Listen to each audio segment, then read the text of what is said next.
Hey besties, welcome to the April recap. April recap, and we're crapping, but we're not capping. No capping here. Notice the glasses. I'm not beating the fruity allegations anymore. I don't think I'll ever be able to beat the fruitcake allegations walking around looking like this. But my other ones finally kicked the bucket, and I need an appointment so that I could get some new fucking glasses up in here. Not a lot went on this month. In the month of April, I can't believe April is here and it's gone. These videos make me a little existential, because I have to acknowledge how much time has passed in a short amount of time. I'm also a little sick, so maybe it's good that there's not a lot that happened because my throat is killing me, but I think I have to record today, otherwise I won't be able to moving forward. So we're just gonna jump right into this video. I have a list of things as per usual that we're gonna talk about, and once you're watching the video, there will be links below in the description so that any of these stories that I talk about you can follow up on and hear about from more credible people with a lot more research than I do have. So the first thing that caught my eye was 8 passengers. If you don't know what happened with 8 passengers, a couple months back, I want to say sometime in the summer, a whole bunch of shit happened. It came out that the mother, Ruby Frank, was extremely abusive. One of the kids escaped the house and went to a neighbor's and was found looking very sickly, very thin, and a whole bunch of crazy shit has come out since the knowledge or awareness that Ruby Frank, the mother of 8 passengers, was highly severely abusive and also had partnered with this other woman named Jody to create a really, really terrible environment and to leave these kids in a severe amount of danger. What's saddest about this whole thing is that it's all under the guise of God. It seemed to be some sort of religious cult that this Jody was running. Just a lot of weird things happening. Of course, what's saddest about the entire situation is just the fact that the kids suffer the most. The kids have suffered the most. I think healing from this situation would be so hard for anybody. I honestly couldn't even imagine. So some documents were released following this. This YouTuber Tamimi has been covering this very closely. And even before all of this stuff was blown into the public, there were so many concerns that were raised about this channel due to Ruby Frank in videos that she uploaded and thought were okay to publish, has stated that if her children don't pack their own lunch or forget their own lunch, she doesn't go feed them. She doesn't care if they're hungry. It's a lesson that they need to learn in order to be independent. In a separate video, Frankie explains her then 6-year-old daughter Eve forgot to bring her lunch to school. I just got a text message from Eve's teacher, and she said that Eve did not pack a lunch today, and can I bring a lunch over to the school? This happens quite often when you're raising children. I know that her teacher is uncomfortable with her being hungry and not having a lunch, and it would ease her discomfort if I came to the school with a lunch. But I responded and just said, Eve is responsible for making her lunches in the morning, and she actually told me she did pack a lunch. Instead of bringing Eve's lunch to school, Frankie says she hopes her daughter goes hungry. So the natural outcome is she's just going to need to be hungry. And hopefully nobody gives her food and nobody steps in and gives her a lunch. I just need to cut in to say, no words can describe how much I fucking despise this video. And it's one that I've been aware of for a while because, as I mentioned previously, even though all the really heinous stuff has come to a head over the last summer, people have been accusing Ruby Frankie of being abusive for a very long time on YouTube now. At least within the last 5 or 4 years, I think. I've seen this clip so many times, and every time I see it, it makes my blood fucking boil. If you have a child, it's your fucking responsibility to do everything in your power to take care of that child. Especially looking at this family and this mother, what's the most frustrating is the fact that they've always had the means to do so. But opting for doing the complete opposite, aka making your children suffer under the guise of teaching them a fucking lesson, there's just nothing more deplorable on planet Earth outside of that. This is a deplorable fucking human being, and honestly, she's gonna suffer so badly for what she did to these kids. Really crazy shit. Really crazy shit. So what these documents that were released show to us is the brutal conditions that these children were living in, as Ruby Frank seemed to keep some sort of diary. This diary details the excruciating things that she put her children towards. It gives us a really dark look into the mind of Ruby Frank. The fact that everything she did was supposedly justified with the fact that her children had sin within them. She basically tortured the shit out of these kids, deprived them of things that normal kids should be having and experiencing, and has just straight up traumatized them.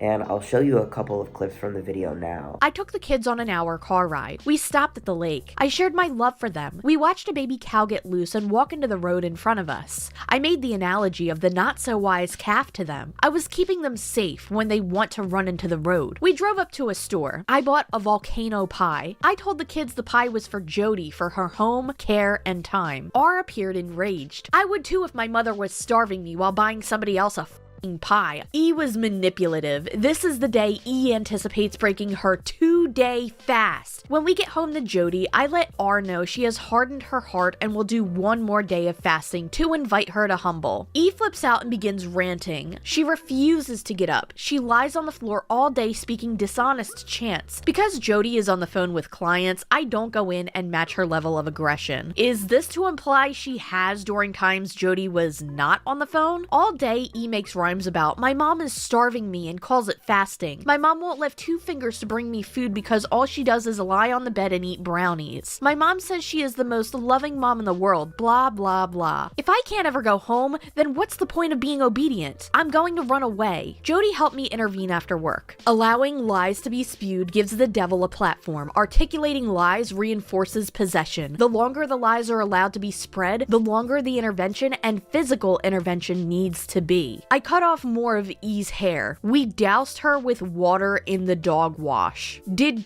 she just admit to supporting her child? I need more context, I think, to fully come to that conclusion, but reading that kind of makes it sound like that's what she did. Jody told E that she has no idea what is waiting for her. 7/13/23. I may have forgotten to write this. On the 11th, I took R's face in my hands and spoke to him. I told him to give the demon a message for me. I will not give up. I will not leave. I am going nowhere. Get out. So yeah, it was really, really dark. Listening to the diary entries of Ruby Frank were pretty sickening. I had such a bad feeling in the pit of my stomach because, again, it's just crazy that any child should be living a good life. El vida de los niños, like, you know, it's to run around and to be crazy and to have fun and to be taken care of by your parents. The fact that Ruby Frank did the complete and utter opposite, it really makes me sad. And I just have been praying and hoping that one day somehow these kids can heal from this and pick up the pieces and be okay again. But it's really hard to say, dude. It's really hard to say. In some more dark news, just to get it out of the way before we continue on, I wanted to talk a little bit about what happened following the eclipse. Now, for those of you who don't know, who the fuck didn't know, the eclipse occurred earlier this month. It was a really awesome, cool thing that we got to experience. For a lot of us, that's all that it really was. But for some people, a couple of extra steps were taken to claim that this was some sort of end of the world or rapture-esque event that we wouldn't make it out of. And we've had eclipses in the past before where everything happened and it was just fucking fine. There was something interesting and really dark that came out of the craze of the recent solar eclipse. There was a woman who was a part of these people who thought that the solar eclipse meant the end of the world. It was an astrology lady. Apparently she did tarot cards and provided spiritual services online using her online platform and on TikTok and Twitter specifically. Well, the day of the eclipse, she stabbed her husband and then took off in a car with her 2 daughters. She put the kids on the highway, and while one of them survived, the baby, who was only 8 months old, did not, as she was struck by ongoing traffic. It just sucks, dude. It sucks, similarly to what we just talked about in regards to the 8 passengers. Like, The daughter who survived, how do you even like heal from that and come back from that, you know? I don't know. I just thought that it was really fucked up. But that's enough of like the heavy stuff out of the news segment. Again, there will be links down below to anybody who wants them. Let's talk about Gypsy Rose Blanchard, I guess. I'm only talking about this because my little sister said I should talk about it in the April recap, but I guess it's a pretty big thing to talk about. Gypsy Rose Blanchard, who was a victim of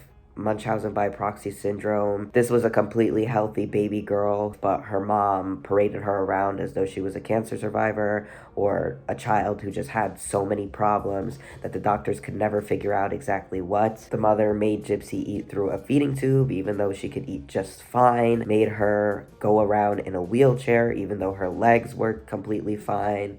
There are documentaries about this case, there are TV shows about this case, and I'd just be really, really surprised if you haven't heard about Gypsy Rose Blanchard, but there is just a little summary to give to you. Well, after having her mother killed by somebody that she met online, she obviously went to jail, but is now out again. And it's been really interesting the last couple months just to see the reactions to this and the thoughts and the opinions of everybody, because it's been a very polarizing topic, you know? Gypsy didn't deserve to grow up the way that she grew up, but did her mother deserve to die? And also, who are any of us to have a say in it, because none of us have been in her shoes or have dealt with such an insane situation before. So I digress. Apparently things have been pretty messy with her. She got a nose job, slay queen. She's going through a divorce from a guy that she met while she was in jail. Now, apparently, even a restraining order has been filed against this husband. And Gypsy has been really open to airing his shit out, which I don't blame her. He seems like a creep. I just feel like it's fucked up that she's out of jail now and it's just nonstop bullshit. There's a part of me that feels like maybe she'll never really be able to truly escape the absolute parade that is like paparazzi and people just all up in your business wanting to know about your life after going through such traumatic things. So yeah, Gypsy Rose Blanchard is going through it and we've all just been sitting here watching. I hope she's okay. Let's get tipsy for Gypsy. So Nerdcity is one of my favorite YouTubers, and he recently dropped a video on Sssniperwolf. Sssniperwolf is arguably one of the biggest female YouTubers of our time currently. Her content's predominantly made up of reaction content, which is basically where she watches a bunch of videos or TikToks. She basically doesn't add shit. She really doesn't add shit, but children usually like her stuff, which I guess makes sense. Anyways, I've been watching Nerdcity hike on her for the last, I don't even know how long, ever since the first Thought Patrol. But what's great about Nerdcity is that he does his research. There's a whole bunch of videos that you could watch where he talks about how Sssniperwolf basically stole the entire personality of Azzyland, which is another fellow YouTuber. But to make matters worse for Sssniperwolf, but I guess better for us, in this most recent video that Nerdcity uploads, he talks a lot about narcissism and kind of makes a lot of connections between narcissism and Sssniperwolf. The way that she is, the way that she reacts to things, the way that she carries herself, etc., etc. Also in this video, they talk about a situation where Sssniperwolf apparently and allegedly assaulted Azzyland at some sort of event. This was something that was kept quiet and under wraps for a while, as I believe Azzyland was a little scared and just didn't want to add any more fuel to the fire when talking about this.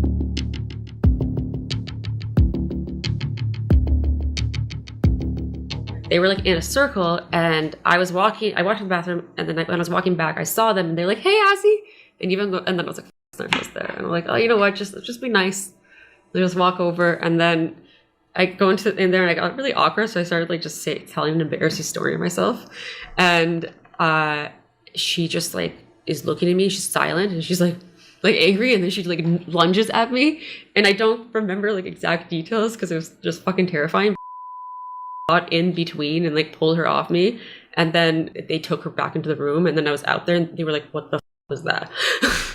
It was just like, it was so, oh yeah, she was like, oh yeah, she screaming at me, she's like. But now that Sssniperwolf has been on what seems to be a pretty downward spiral for the last couple years or so, from her departure with her longtime partner Sausage to the recent debacle regarding her pulling up to Jack's Film's house and apparently doxing him. Sssniperwolf, a massive YouTuber, showed up outside of our home, recorded a video of our home, and then posted it to her 5.6 million Instagram followers, goading me with the line, "Let's talk like adults." Nerdcity's been kind of chipping away at this story and has been talking about a whole bunch of different things. He continues to do so, and with all this information, we just learn more and more about Sssniperwolf that further makes it hard to debunk the fact that she's a complete fucking evil asshole. So yeah, I just wanted to talk about it and plug one of my favorite YouTubers' videos. It's a great video. You could learn a lot about Sniperwolf, but also you could learn a lot about narcissism, and I think that it's good, because I think a lot about fucking narcissism. It was nice to watch, it was really refreshing, because we all know I am somewhat of a narcissist myself.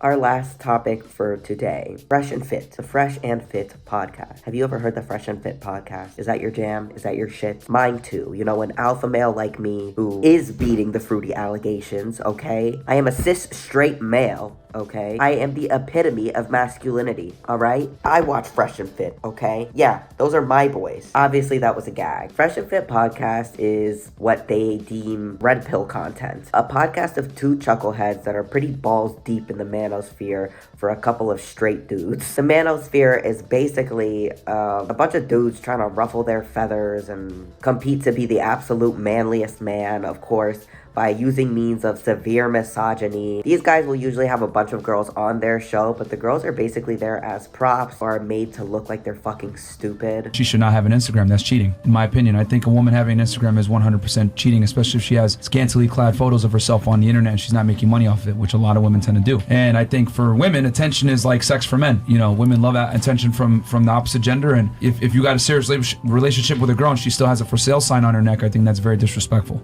Is it easier for a woman to get laid or a man to get laid? I think it's both. No, Incorrect. it's easier for a woman. Incorrect. Yeah. I just said earlier, 1 in 3 men is a virgin or hasn't had sex from 18 to 30. So Women don't are have that women. problem. There's women that are virgins. Hold on, real quick. By choice. Hey man, this love, man. I got. No worries, bro. I like that. It's great. Thanks for coming, bro. For real, like, stop. He mean as fuck. I just keep it real, man. Like, you got mean as fuck. I just have rules. Simple. All right, go ahead. It's podcast. Damn. Excuse me? You mean? I'm not mean at all. Okay, I don't care. Have you been here the whole time? No. All right, then. So you don't know what was I happening, don't right? give a fuck. Okay, then. So how you going to come on somebody's show, not know what go down, and say, oh, you're mean? It don't matter. I can say what I want. Okay, well, you can get the fuck off the show, too. I don't give Man, a fuck. Get off the show, too. man. What? Chill out, bro. Listen, don't do my like Nah, you can go. Chill. She ain't You're gotta not go. going to come on the platform disrespectful. Nah, chill, bro. She ain't gotta go nowhere. No, she chill. could go. Chill, bro. I don't have to. He's hot. I'm calm. No, I'm very calm, but it's like, bro, you got to show a little bit of respect on the platform. It's cool, bro. You talking about Chill. shit. I say you mean. It is what it is. What the fuck you want me to say? That's You not the truth, mean, though. You mad about I said mean? You grown as hell. What? Yeah, well. Okay, so that's why. Okay, but I said he mean. Why he want to stop the shit? Well, do some dramatic. Because you don't know what was going on. We are I hoping don't to know. show. It's good, though, bro. Why would Hey, that piss you off? Dan, when Agent O sat down, I think what's funny to me is that people like this want to talk about how they're manly men and then also want to make fun of other people for getting triggered or not being able to handle this or that. Women are emotional. Women can't handle this and that. Bro, all she did was call you mean. Like, all she did was say that you were being a fucking meanie weenie. And you're over here literally crying. You're literally freaking the fuck out, kicking your feet, and don't know what the fuck to do with yourself. And you want to know why? It's probably because Myron is threatened by Asian Doll. Asian Doll is a very successful musician. She's an artist. She's beautiful. She got mad followers on Instagram. Like, she cool as hell. And shit like that is what threatens men like this. Men like this need to surround themselves with women who don't love themselves or who are weak or feel as though they're weak and insecure enough to even allow themselves in spaces with dudes like this. So, yeah, it's just so funny that Myron was so, like, offended by this girl. The only thing that he's offended by is the fact that she's a woman and she's more powerful and has more clout than he fucking does and he ever fucking will. And that's why not only did she see herself out, but that's why he couldn't handle having somebody like that on his fucking show. Thank you very much. It's just an echo chamber of a bunch of dude bros who think that they are the masculine warriors that our country needs, that our country has been needing for a long time. Well, apparently one of the guys on the podcast, the one that nobody gives a shit about or knows much about, the one that usually doesn't even say much on the show as he's overshadowed by Myron, the main chucklehead of the two, has gotten somebody pregnant. A woman named Daisy basically came out saying that Fit, or the other dude in the podcast, got her pregnant and wants nothing to do with the baby, which is pretty fucking terrible. And of course, considering the fact that these are two manosphere guys who don't give a shit about women,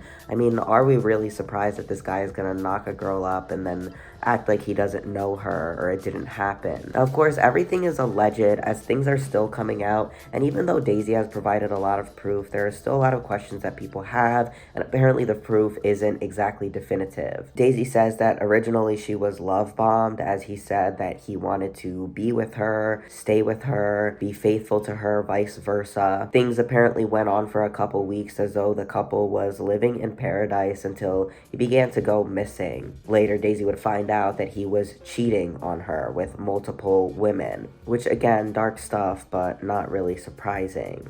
Daisy had gone on to multiple podcasts to talk about this, and of course the guys of Fresh and Fit just completely denounce everything that she says, calling her a fake, saying that none of this is true, constantly questioning and debunking her credibility, etc., etc. The main reason I wanted to talk about this is because now as time has passed, it's come out that Daisy will be terminating the pregnancy. And I'm sure that this is gonna cause just a huge stir, especially from like the manosphere kind of piece of the internet. But the reason that I wanted to talk about this was because in the video where Daisy's talking about terminating the pregnancy, she basically says that she doesn't want the baby to grow up without a father and that it would be really, really sad. And I wholeheartedly agree, but what had me really fucked up in my head was that it almost seems as though like for the baby or whatever, the best option would be to terminate the pregnancy, because if you think about it, like not only would the dad not want to be in the baby's life, but could you imagine being a baby and then like growing up and finding out exactly who your dad is and like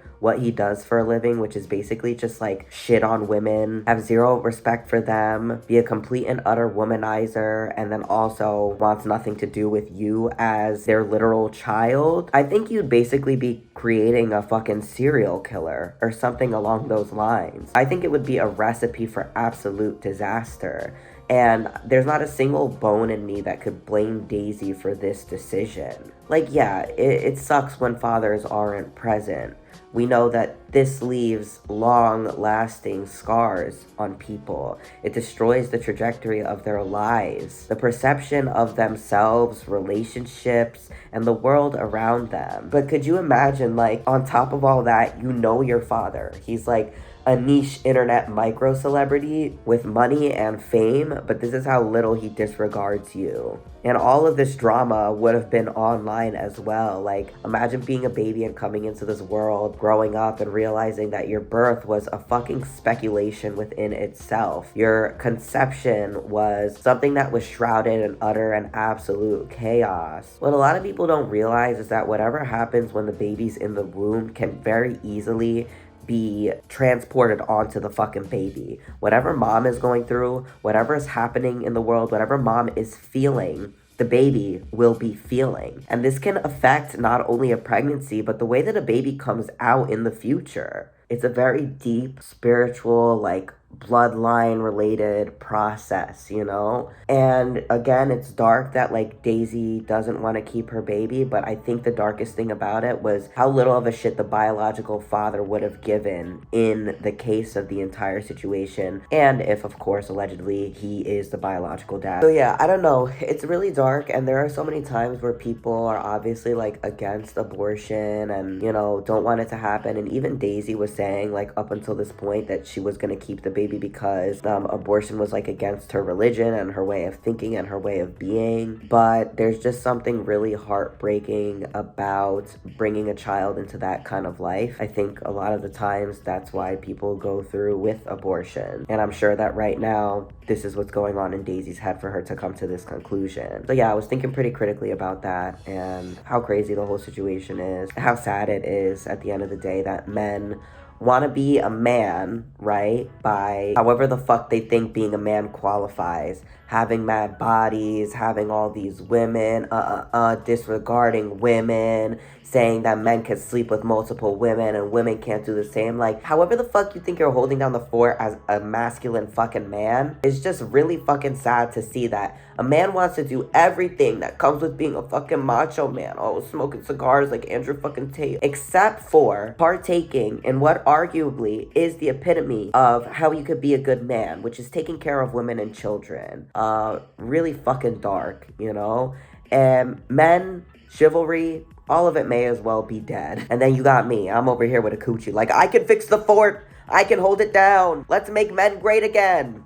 This shit is so fucking banana. Okay, that's gonna do it for today's video. I know it's a bit of a shorter one, but I'm actively trying to make videos a little bit shorter just to see how it goes. Lord knows I can babble and babble and babble for 17 years, but maybe not everybody likes that. So let me know what you think. Do you like the shorter content? Do you like the longer content? Do you just want content and don't care how it comes to you? Thank you guys for watching and for sticking it out till the end of the video. Leave a comment, let me know what you think, and let's prepare for the month of May. But until then, thank you for watching, and I'll see you next time.